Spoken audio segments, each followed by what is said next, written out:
Good morning. मैं रघु पालीवाल सांगरी आदर्श senior secondary school के online classes में आपका हार्दिक स्वागत करता हूं। क्लास 10 के लिए हम हिंदी अनिवार्य में क्रिया विशेषण टॉपिक पढ़ रहे थे और क्रिया विशेषण की हमने परिभाषा पढ़ी और परिभाषा के उपरांत अब हम क्या पढ़ते हैं, उदाहरण पढ़ते हैं। उदाहरण में सबसे पहला पढ़ा था हमने कालवाचक। तो कालवाचक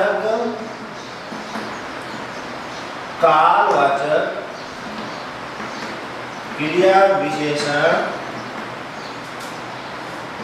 के उदाहरण।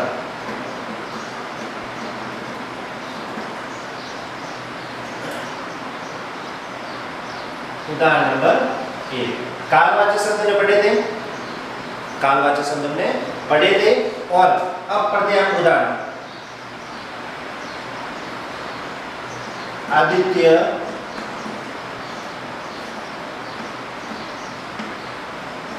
जयपुर से कल आ गया।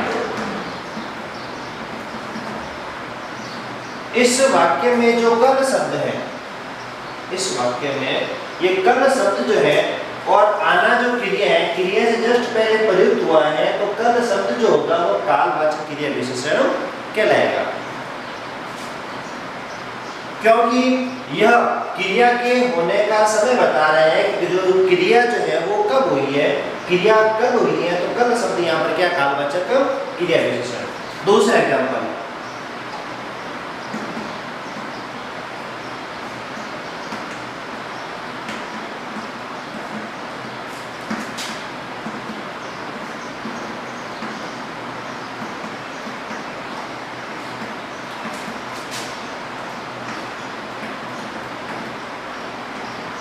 मानसी व सीता हमेशा विद्यालय जाते हैं।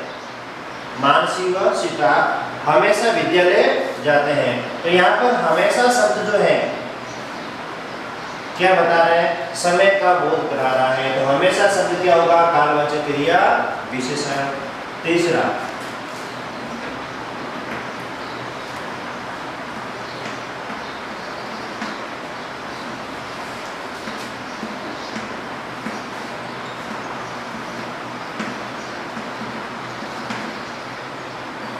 परसों, वह परसों उदयपुर जाएगा। तो परसों शब्द है क्रिया के होने का समय बता रहा है, इसलिए परसों शब्द जो होगा वो क्या कहलाएगा, कालवाचक क्रिया विशेषण।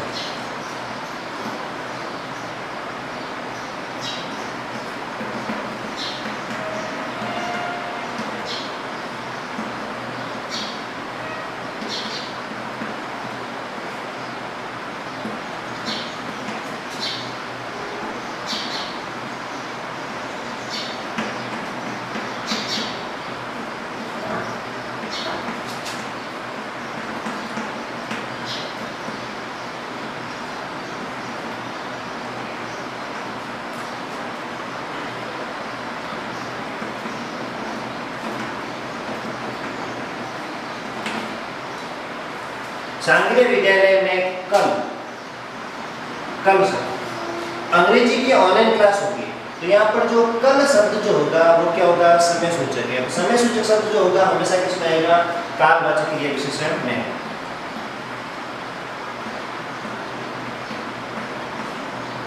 हमारे घर पर आज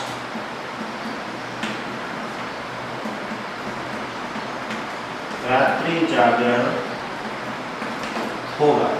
तो यहाँ पर आज शब्द जो है वो क्या होगा, कालवाचक क्रिया विशेषण। तो ये हमने जो उदाहरण जो पढ़े हैं वो सब किस कहते हैं, कालवाचक क्रिया विशेषण। इस प्रकार हम बहुत सारे उदाहरण वगैरह बना सकते हैं कालवाचक क्रिया विशेषण के अंतर्गत, ठीक है। क्योंकि कालवाचक क्रिया विशेषण हमने बहुत सारे वाचक शब्द भी लिखे, तो हमें पहचानने का तरीका आना चाहिए किस प्रकार से हम कालवाचक क्रिया विशेषण को पहचानते हैं। पहचानने का तरीका यही होता है, क्रिया से जस्ट पहले समय सूचक अगर शब्द आ जाए तो हमेशा कालवाचक क्रिया विशेषण होगा। यह क्रिया है, समय सूचक शब्द, यह क्रिया है, समय सूचक शब्द, यह जो क्रिया है आपकी, ये समय सूचक शब्द, यहाँ पर यह जो क्रिया हो रही है ये समय सूचक शब्द होगा। ये थे कालवाचक क्रिया विशेषण के उदाहरण। अब हम कालवाचक क्रिया विशेषण के पश्चात शुरू करते हैं दूसरा स्थानवाचक क्रिया विशेषण। दूसरा कौन सा है, स्थानवाचक क्रिया विशेषण। जैसे हमने कालवाचक क्रिया विशेषण पढ़ा है वैसे वैसे इसका भी प्रयोग होगा। देखते हैं नंबर 2 कौन सा क्रिया विशेषण का भेद। नंबर 2 स्थान वाचक क्रिया विशेषण।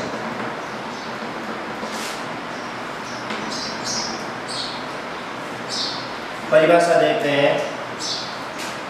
वे शब्द जो क्रिया के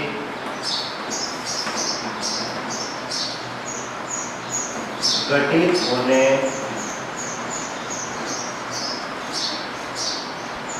के स्थान का बोध कराते हैं।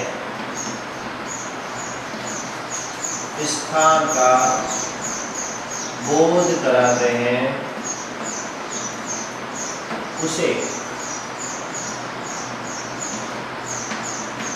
स्थानवाचक क्रिया विशेषण कहते हैं। परिभाषा को वापस देखना है एक बार।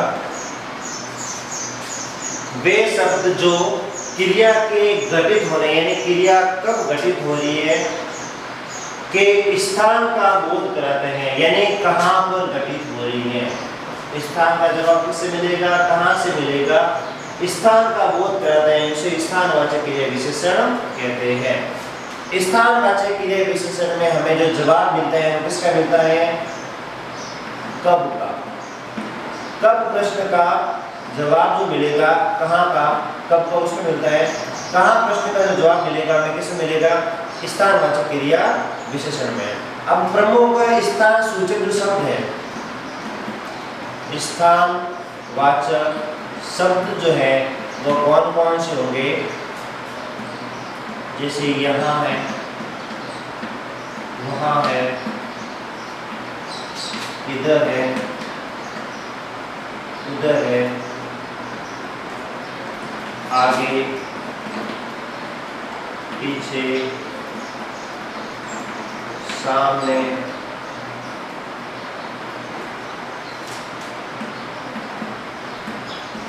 दाएं, बाएं आदि आदि शब्द जो प्रयुक्त होते हैं वो किसमें प्रयुक्त होंगे, स्थानवाचक क्रिया विशेषण है।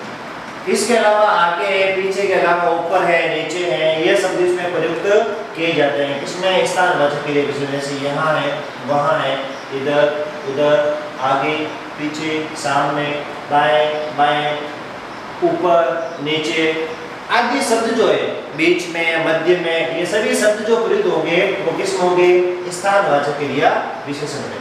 तो यहाँ पर हम ऊपर, नीचे, इधर, उधर के अलावा हम ये भी ऐड कर सकते हैं। उदाहरण के तौर पर देखते हैं स्थानवाचक क्रिया विशेषण के हम किस प्रकार उदाहरण बनाते हैं। पहला उदाहरण,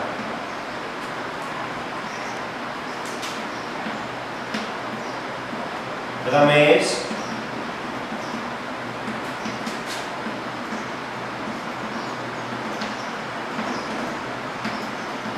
छत के ऊपर बैठा है, ठीक है। तो ऊपर शब्द जो है वो किस में आएगा, स्थानवाचक क्रिया विशेषण में। दूसरा, सड़क के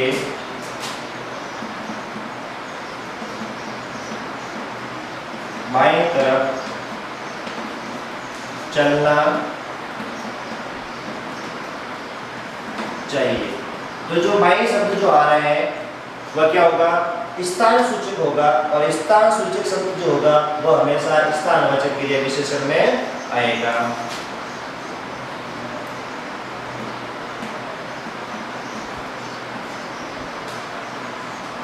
हमारे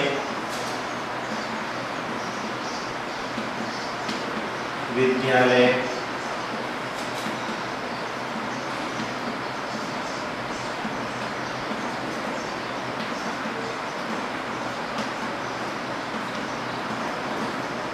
हमारे विद्यालय के पीछे खेल का मैदान है। पीछे शब्द जो आ रहा है वो किस में आ जाएगा? स्थानवाचक क्रिया विशेषण में। नंबर 4,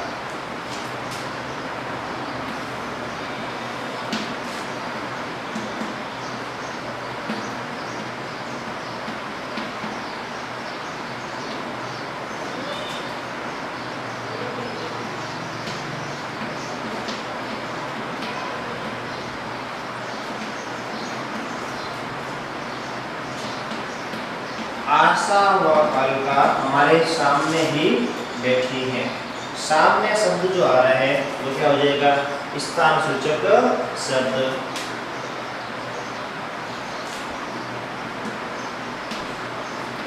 उधर मत जाओ, उधर शब्द है वह भी क्या हो जाएगा? स्थान सूचक शब्द। किसी न किसी प्रकार का स्थान बताया जा रहा है, हमें इंडिकेट किया जा रहा है कि उधर मत जाओ।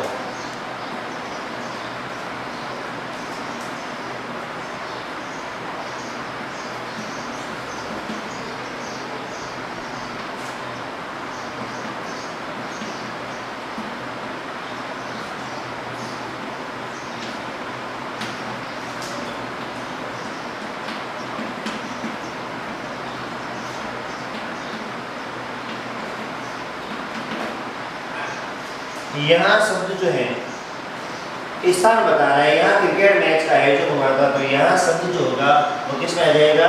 स्थानवाचक क्रिया विशेषण के अंतर्गत।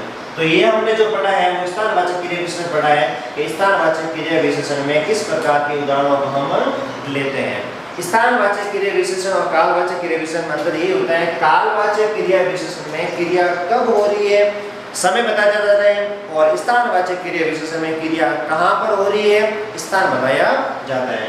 तो इन दोनों उदाहरणों को, दोनों भेदों को, कालवाचक और स्थानवाचक को ध्यानपूर्वक पढ़ना और इनके उदाहरणों के वापस हमें अभ्यास करना जरूरी है। नंबर 3 पर इसके पश्चात आता है कौन सा? परिमाणवाचक क्रिया विशेषण। परिमाणवाचक क्रिया विशेषण हम पढ़ेंगे। क्रिया विशेषण के अंतर्गत हमने कालवाचक क्रिया विशेषण पढ़ा और स्थानवाचक क्रिया विशेषण पढ़ा, और अब हम स्थानवाचक के उपरांत नंबर 3 पर परिमाणवाचक क्रिया विशेषण पढ़ेंगे। कौन सा? परिमाणवाचक क्रिया विशेषण। परिमाणवाचक विशेषण भी होते हैं और परिमाणवाचक क्रिया विशेषण भी होते हैं। दोनों में फर्क यही होता है, संख्या की मात्रा संबंधी विशेषता जब बताई जाएगी तो वहां पर तो क्या होगा? परिमाणवाचक विशेषण। लेकिन जब क्रिया की मात्रा बताई जाएगी, कोई भी कार्य जो है वो कितना हुआ है, वह जो होगा किसमें होगा? परिमाणवाचक क्रिया विशेषण में। वे शब्द जो क्रिया की मात्रा का बोध कराते हैं उसे परिमाणवाचक क्रिया विशेषण कहते हैं। वापस देखते हैं एक बार। वे शब्द जो क्रिया की मात्रा का बोध कराते हैं, यानी क्रिया कितनी घटित हुई है इसका जब बोध बताया जाता है, उसकी विशेषता जब बताई जाती है, उसे परिमाणवाचक क्रिया विशेषण कहते हैं। विशेषण में और क्रिया विशेषण में ध्यान रखना, क्रिया विशेषण में परिमाण मात्रा जो होगी किसकी बताई जाएगी? क्रिया की बताई जाएगी, और विशेषण में संज्ञा की मात्रा बताई जाएगी। इसमें जो जवाब जो मिलेगा वो कितना या कितने का मिलेगा।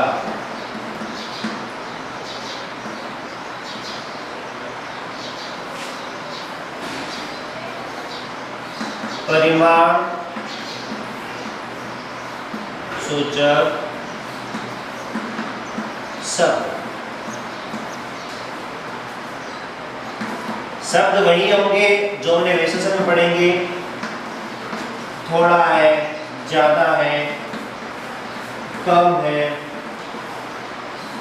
अधिक है, न्यून है आदि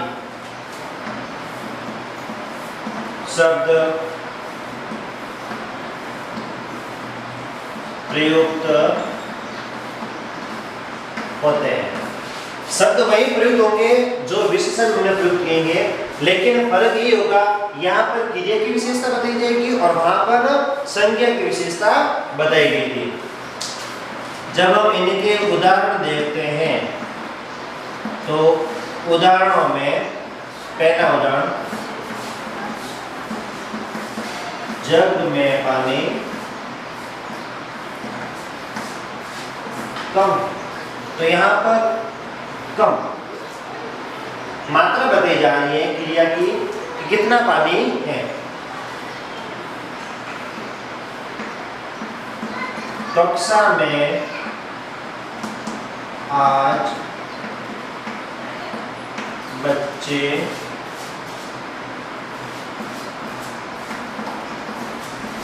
ज्यादा आए हैं। तो यहाँ पर ज्यादा शब्द है, क्रिया से जस्ट पहले प्रयुक्त हुआ है, तो ये क्या कहलाएगा? परिमाणवाचक क्रिया विशेषण। तीसरा,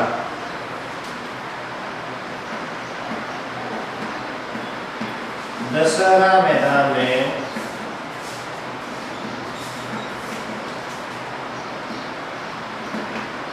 आजकल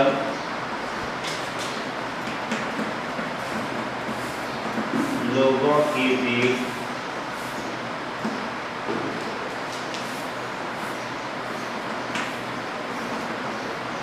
अधिक होती है।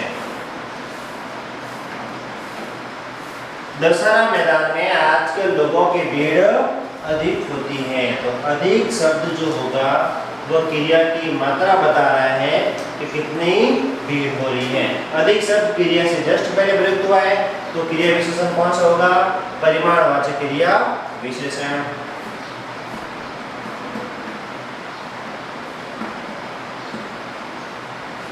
लॉकडाउन के दौरान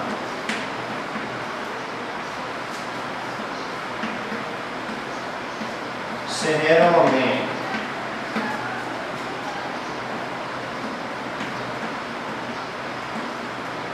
जनसमूह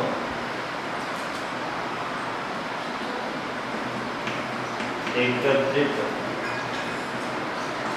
कम हो रहा है।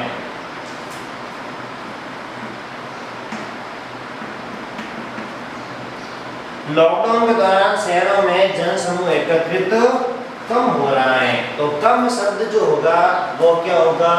क्रिया विशेषण। कौन सा? परिमाणवाचक क्रिया विशेषण। और नंबर 5 सबसे लास्ट एग्जांपल जो इसका है वह देखते हैं हम। हमारे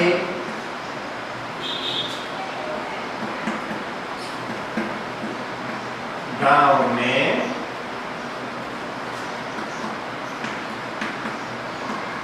शिक्षित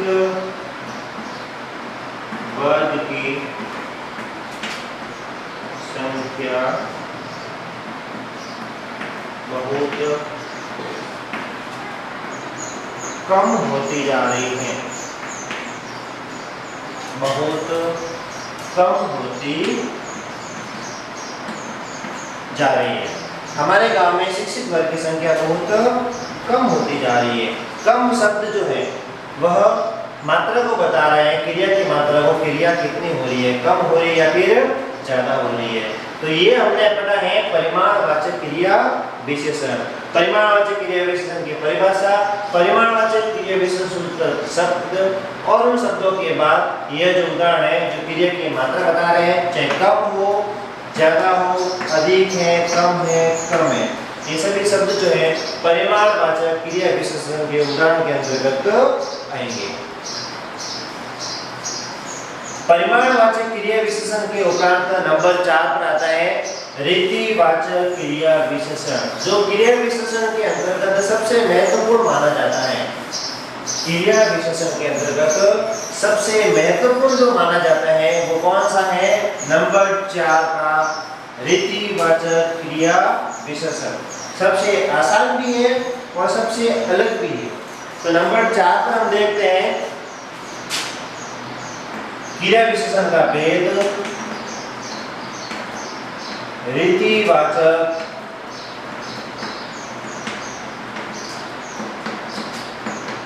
क्रिया विशेषण। सबसे पहले परिभाषा की जब बात करें रीतिवाचक क्रिया विशेषण की, वे शब्द जो क्रिया के होने का तरीका बताते हैं। वे शब्द जो क्रिया के होने का तरीका बताते हैं उसे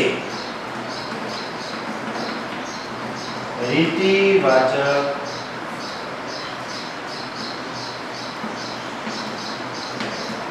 क्रिया विशेषण कहते हैं। रीतिवाचक क्रिया की परिभाषा वापस देखना, वे शब्द जो क्रिया के होने का तरीका बताते हैं, यानी कोई क्रिया जो है वो कैसे हो रही है, तो कैसे प्रश्न का जो जवाब मिलेगा वह किस में मिलेगा? रीतिवाचक क्रिया विशेषण में। तो रीति सूचक शब्द भी होंगे, रीति सूचक शब्द। रीति सूचक शब्द में धीरे धीरे, तेज, जोर से, सत्य, असत्य,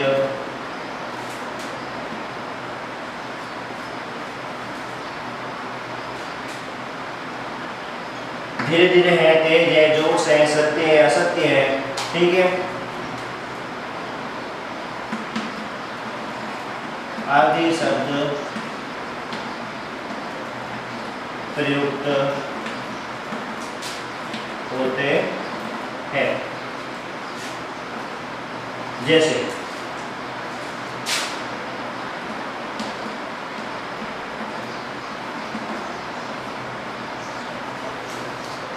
रीतिवाचक क्रिया विशेषण में, रीति सूचक शब्दों में कोई क्रिया कैसे हो रही है, किसी का जो व्यवहार जो होगा वह भी किसमें आएगा? रीतिवाचक क्रिया विशेषण में आएगा। उदाहरण देखते हैं, हाथी धीरे धीरे चल रहा है। धीरे धीरे शब्द जो होगा वह क्या होगा? रीतिवाचक क्रिया विशेषण। नंबर 2,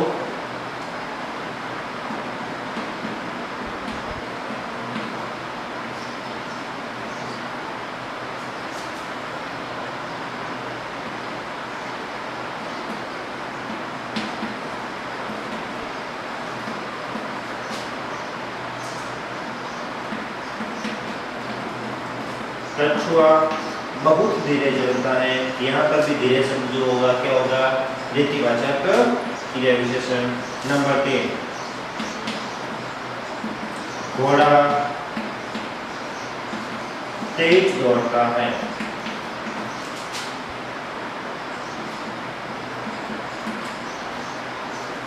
तेज शब्द होगा वह क्या होगा?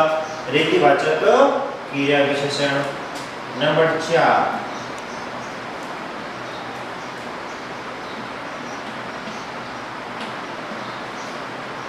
आठवीं कक्षा के बच्चे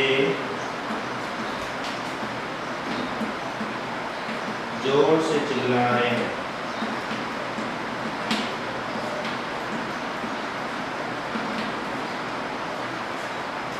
आठवीं कक्षा के बच्चे जोर से चिल्ला रहे हैं। कैसे चिल्ला रहे हैं? जोर से चिल्ला रहे हैं। तो ये भी क्या होगा? रीतिवाचक के। वह आदमी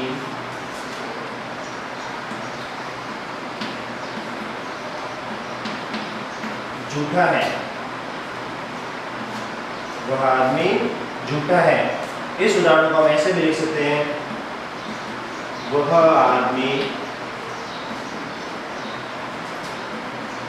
झूठ बोलता है। यह भी किसमें आएगा?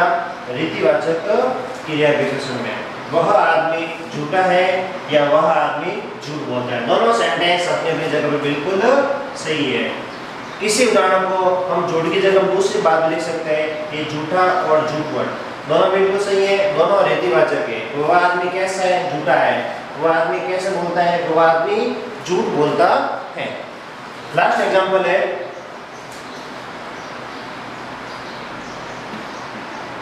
दसवीं कक्षा का यह लड़का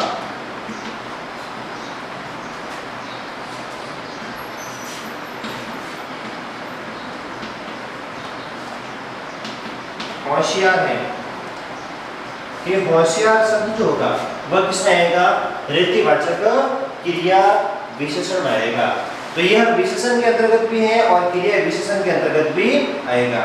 तो आज हमने रीतिवाचक क्रिया विशेषण पढ़ा और रीतिवाचक से पूर्व हमने कालवाचक, परिमाणवाचक और स्थानवाचक क्रिया विशेषण पढ़ा।